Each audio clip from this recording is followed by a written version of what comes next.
Welcome back to my another new blog. তো আজকে এখানে মজা হতে চলেছে। থাম্বনেল দেখে আশা করি তোমরা বুঝেই গেছো আজকে কোথায় যাচ্ছি আর মজাটা কোথায় হবে। চলো সঙ্গে থাকো, দেখতে থাকো। ভিডিও একদম স্কিপ করা যাবে না, স্কিপ করলেই মজা শেষ।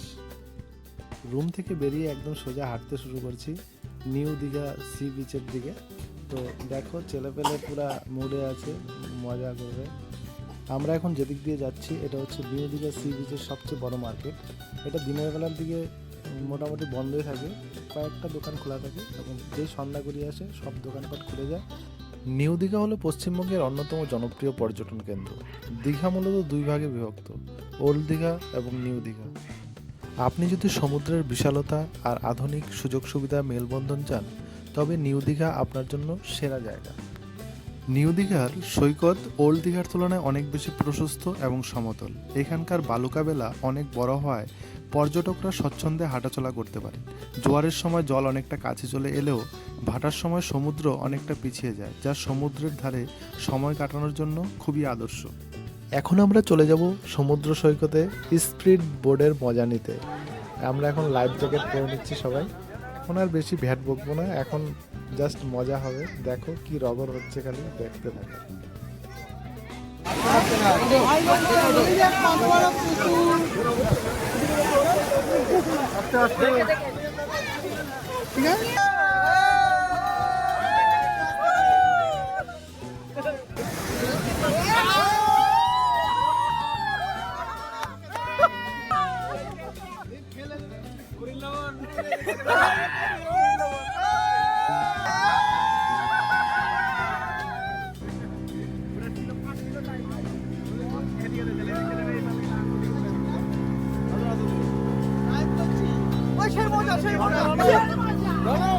ফেসবুকে লাইভ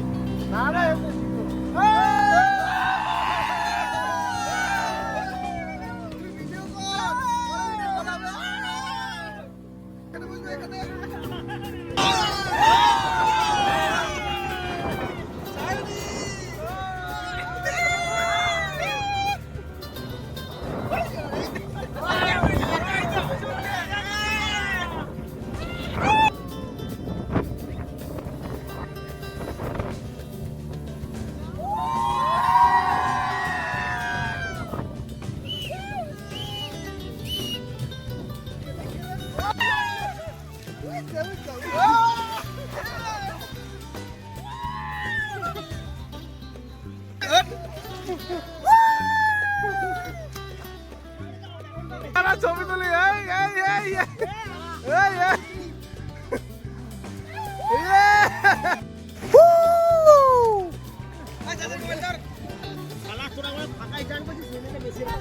আমরা খাই দাও।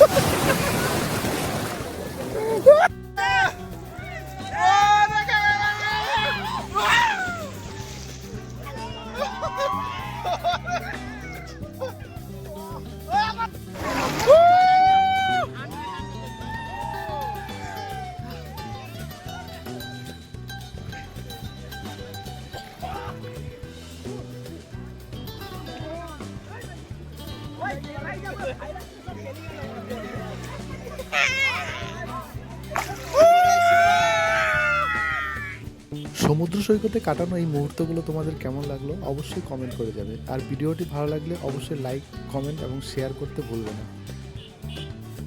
এটা হচ্ছে আমাদের সকালের ভিউ, মানে সকালবেলা আমরা রুম থেকে বেরিয়ে মানে বাড়ির উদ্দেশ্যে বেরিয়েছি। তো ভাবলাম যে আর একটু সমুদ্র সৈকতে ঘুরে আসা যায়। তো খাদ্য রসিকদের জন্য নিউ দীঘা স্বর্গরাজ্য। সৈকতের ধারে লাইনে দাঁড়িয়ে বিভিন্ন ধরনের সামুদ্রিক মাছ ভাজা, যেমন ইলিশ, পমফ্রেট, চিংড়ি, কাঁকড়া খাওয়ার অভিজ্ঞতা ভোলার মতো নয়। এছাড়াও এখানে সন্ধ্যাবেলার সমুদ্র সৈকতের পাশে অস্থায়ী বাজার বসে, যেখানে ঝিনুকের তৈরি গয়না, ঘর সাজানোর জিনিস এবং হস্তশিল্প অনেক জিনিস পাওয়া যায়। এরকম নিত্য নতুন ভিডিওর আপডেট পেতে আমার চ্যানেলের সাথে যুক্ত থাকুন। চলো আবার দেখা হচ্ছে নেক্সট কোনো ব্লগে। চলো বন্ধুরা, টাটা, বাই বাই।